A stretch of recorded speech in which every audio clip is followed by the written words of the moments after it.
Vous êtes à la recherche d'une solution pas spécialement rapide, pas spécialement simple et redoutablement efficace pour dégueulasser votre cuisine? Bah, faites des pâtes. On va se faire des agnolotti. Alors non, c'est pas des bébés moutons avec un toit au-dessus de la tête. C'est une race de pâtes farcies. C'est mardi, let's go. J'ai voulu upgrader ma pâte à pâte en faisant moitié farine, moitié semoule parce qu'apparemment c'est meilleur. Après, avant de vouloir être meilleur, j'irais dans un premier temps d'arrêter d'être médiocre. Après, comme on dit, trust the process, contre toute attente. Même si je vous l'accorde, on dirait pas. C'était la meilleure pâte à pâte que j'ai fait de ma vie, MDR. On laisse reposer la pâte au frigo et pendant ce temps-là, on peut passer au premier décapage complet de sa cuisine. Pour préparer la farce, on commence par émincer grossièrement des oignons. Ça, le chien va. On fait revenir ça dans un soupçon de beurre et une fois belle dorure homogène obtenue, des glaces, on sucre, on attend, on goûte, on se brûle. Ça fait des oignons caramélisés pour aller dans la farce ricotta oignons caramélisés. Et évidemment, on ajoute du parmesan, sel, poivre, zeste de citron, que ça fait toujours son effet quand on dit qu'on met un zeste d'un truc. On ajoute les oignons et ça, mais enterrez-moi dedans en fait. J'ai toujours pas prévu de m'acheter du matériel, donc ça dégage au frigo dans un vieux sac de congélation. On récupère sa pâte à pâte avec laquelle on va former de longues bandes de pâte. Là, j'utilise un laminoir. Si vous en avez pas, vous pouvez le faire très facilement au rouleau. C'est archi faux. Ce sera super long et super chiant. Pour former les agnolotti, je vous invite à regarder ce que je suis en train de faire parce que même moi, j'arrive pas à expliquer. On se retrouve juste après. À toutes.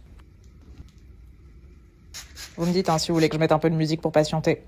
Dis Siri, mets une musique d'ascenseur. Le shit c'est du filtre et la coke c'est du beurre. Et voilà, le tour est joué. J'espère que c'était clair. Globalement, ça doit ressembler à des petits oreillers absolument adorables. Et après un petit tour au jacuzzi, c'est déjà prêt. Enfin, déjà, on s'entend. D'ailleurs, s'entend, c'est globalement le temps que ça m'a pris pour pondre des putains de pâtes. On est sur le pire ratio temps de préparation / dégustation. En moins, j'attribue à cette recette la note de O sur 10. Allez, ciao.